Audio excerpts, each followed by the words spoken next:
Good morning, students. Hope you all are safe, and happy birthday to those who are having their birthday today. So, as we know that we can't go out and celebrate our birthday out. So, from the family of Rajeshwar, we are wishing you happy birthday. So, almost we have finished we have finished with the chapter. Only one topic is left.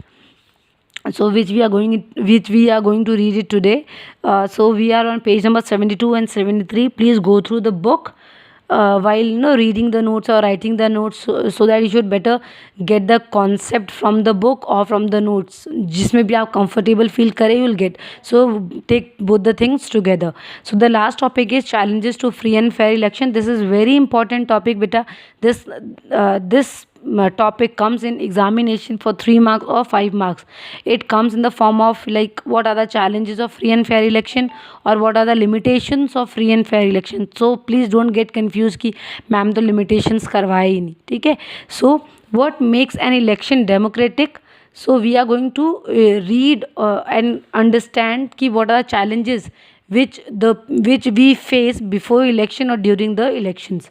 So I just want to make you understand this concept by an example. For example, if a class teacher is there and she want to elect a monitor, so obviously 5-6 candidate will be there ki ma'am we just want to become the monitor, but the class teacher is having 5-6 parameters like that monitor should have a good personality. He should be good in academic, sports. He should be a disciplined boy. So a person who is having all such parameters, she is going to elect that person as a monitor. So monitor ऐसा नहीं कि बस किसी ने बोल दिया उसको खड़ा कर दिया. So टीचर के सामने भी एक चैलेंज आता है कि इतने में से किस अच्छे इंसान को मैं सेलेक्ट करूं. So these are the challenges. तो इसी तरीके से इलेक्शन में भी चैलेंजेस आते हैं that we are going to read it today. So first point is the first major challenge which makes election free and fair is that candidate and parties with lot of money may not be sure of their victory, but they do enjoy a big and unfair advantage over smaller parties. For example, I just want to explain it that we say generally we have a thought ki the person who is having a money power or the muscle power, he is going to win the election, but this thought is wrong, totally wrong, because in making an election free and fair, money and your muscle does not work out. You have to do for the people, then only people are going to vote for you. So they may lose the election, they may lose that vote, but they enjoy a victory because they used to what they do, the smaller parties, they just want that the small parties do not come in the we can say that they should not stand in the election. होता है ना कि अच्छा हम इतने powerful हैं, हम अपने से छोटे को कैसे आगे जाने दें. तो उसी तरीके इलेक्शंस में भी होता है, the person who is having a money power वही इलेक्शन के लिए खड़ा होता है, वो दूसरी छोटी पार्टीज़ को आगे खड़ा होने नहीं देता है. This is the first challenge. Second challenge, in some parts of the country, candidates with criminal connection may have been able to push others out of electoral race and to secure a ticket from the major parties. Second क्या है, जिनके criminal records है, okay ना, उनसे तो सभी डरती है ना. होता ये है कि जब भी एक पार्टी अपने कैंडिडेट्स को खड़ा करती है, एक पार्टी जब अपने कैंडिडेट्स को खड़ा करती है तो आपने देखा होगा कि उनमें से जो पावरफुल होता है वो क्या करेगा, जो पावरफुल नहीं है उसको डराएगा, धमकाएगा और बोलेगा कि भैया मेरे पास पैसा है, मैं ये कर सकता हूँ, वो कर सकता हूँ.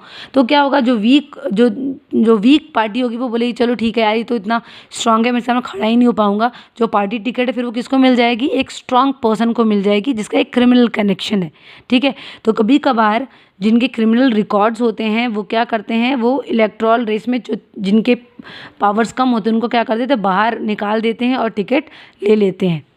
Third point, some families tend to dominate political parties. Tickets are distributed to relatives from these families.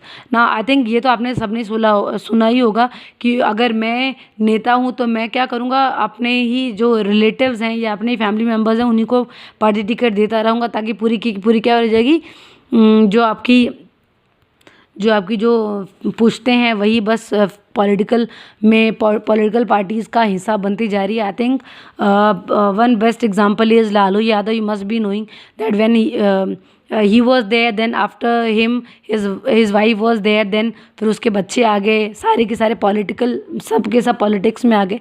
तो जनरली ऐसा इलेक्शंस में होता है कि जब एक लीडर होता है तो चांसेस यही होते हैं कि वो जो दूसरा पार्टी टिकट है वो अपने ही फैमिली मेम्बर्स को देगा rather than to the unknown personality.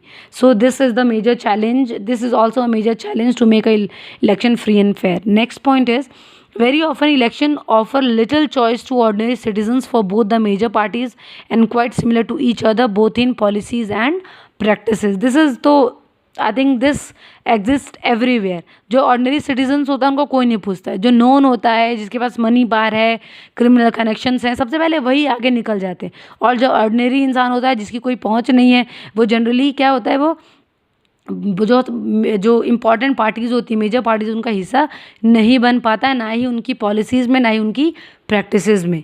और नेक्स्ट पॉइंट उससे रिलेटेड है. Smaller parties and independent candidate suffer a huge disadvantage compare to the bigger parties. और होता यही है कि जो छोटी पार्टीज़ के जितने भी कैंडिडेट्स होते हैं वो क्या करते हैं, बड़ी पार्टीज़ के कंपैरिजन में खड़े नहीं हो पाते, है ना. और वो उनको बहुत सफ़र करना पड़ता है कि ताकि वो जीत सके, क्योंकि वो एक तो ऑर्डिनरी है, उनके पास कोई पावर नहीं है, तो बेचारे वो पीछे रह जाते हैं. और मतलब उन्हीं के कंपैरिजन में जिनके पास पावर है वो क्या हो जाती है, आगे हो जाते हैं और बड़ी बड़ी पार्टीज़ का हिस्सा बन जाते हैं. ठीक है. So these are the problems which a candidate suffer and which a election suffer, and these are the limitations which are there to make an election free and fair. Please go through the books, so that you should get to understand the points of free and fair election. Now my chapter is complete. So from Friday and Saturday you are having a test. Regularly you'll be having a test on Friday and Saturday. So on Thursday you have to send your the notes which you have completed, so that I can just have a watch that what you people are really doing at home, you are studying or what you are doing. So thank you class. My chapter number 3, electoral politics, is over. Now 2 chapters are there which we are going to start in the end of July. So whole July we are going to revise chapter 1, 2, that is 2, 3 and 4. Okay, thank you class.